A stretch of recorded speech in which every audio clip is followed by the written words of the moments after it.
নানুরে নাবালিকাকে ধর্ষণের অভিযুক্ত যুবক গ্রেফতার। নানুর বিধানসভার শৃঙ্গী পঞ্চায়েতের অন্তর্গত বেজড়া গ্রামের এক নাবালিকাকে দীর্ঘদিন ধরে ধর্ষণের অভিযোগ উঠেছে প্রতিবেশী এক যুবকের বিরুদ্ধে। অভিযোগের ভিত্তিতে অভিযুক্ত রজত সরকার, বয়স 25, বেজড়া নারায়ণ দিঘি কলোনির বাসিন্দা, বর্তমানে পুলিশ হেফাজতে রয়েছে।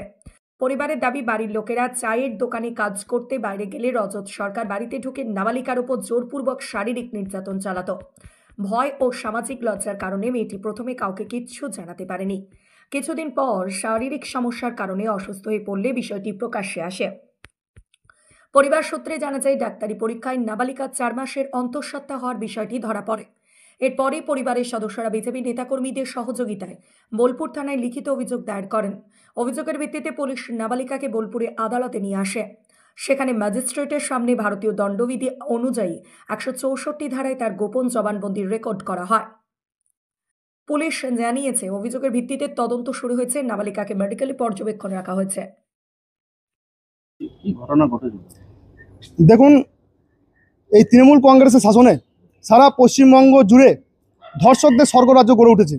তারই একটা নিদান্ত আমাদের স্পষ্ট একটা আজ নিদর্শন আমরা দেখতে পেলাম, যে প্রশাসন জোর করে একটা নাবালিকা 12 বছরের ষষ্ঠ শ্রেণী ছাত্রী, তাকে দীর্ঘদিন ধরে ধর্ষণ করে আসছে এবং প্রায় 3 মাস যাবৎ সে আজকে অন্তঃসত্ত্বা।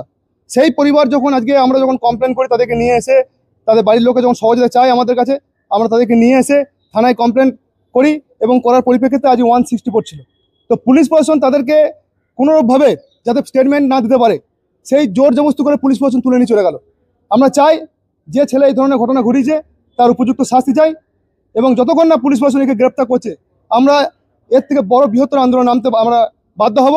আমরা বোলপুর প্রশাসনকে ধিক্কার জানাই যে এই ধরনের নক্করজনক ঘটনা প্রতিনিয়ত, এই ধরনের ঘটনা ঘটার জন্য এই প্রশাসনকে আমরা ধিক্কার জানাই। মেয়েটার বয়স কত? মেয়েটার বয়স 12 বছর বয়স, এই ক্লাস 6-এ পড়াশোনা করে। তো ঘটনাটা ঘটেছে আমাদের সিঙ্গি অঞ্চলের যে বেজরা যে কলোনি, সেই গ্রামের একটা প্রত্যন্ত গরিব ঘরের মেয়ের মা মারা গেছে। দাদু ঠাকুমার কাছেই বড় হয়েছে এবং দাদু ঠাকুমা একটা চায়ের দোকান আছে।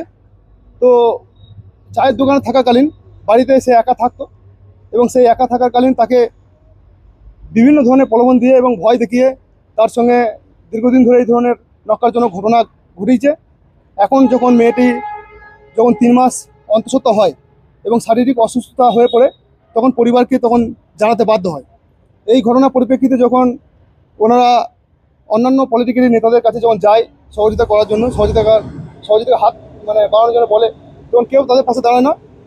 আমাদের কাছে এলে আমরা এই পরিবারটাকে নিয়ে এসে থানায় একটা কমপ্লেন করি, এবং সেই কমপ্লেনের ভিত্তিতে আজকে 164 ছিল, এবং 164 দেওয়ার পর যখন এখান থেকে বাড়ি ফিরবে, সেই ফেরার পথে পুলিশ প্রশাসন ওদেরকে, যাতে এই ঘটনা জনসমাজের মানুষের কাছে না আসতে পারে, তাই জোর করে ওদেরকে পুলিশ প্রশাসন তুলে নিয়ে চলে যায়, যাতে এই ঘটনা ধামা চাপা দেওয়া যায়। আমরা চাই যে বা যারা এই ধরনের নক্কারজনক জঘন্যতম কাজ করেছে, একটা নাবালিকা 12 বছরের বোনের সঙ্গে যে ঘটনা ঘটেছে, তার উপযুক্ত তাকে শাস্তি দিতে হবে, তাকে গ্রেপ্তার করতে হবে।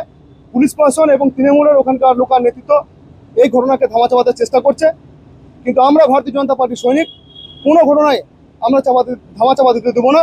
আমরা দরকার হলে এর থেকে বৃহত্তর আন্দোলন আমরা নামতে বাধ্য হব। আপনার নাম? আমার নাম খগন দাস, বিজেপি বোলপুর সাংগঠনিক জেলার সেক্রেটারি।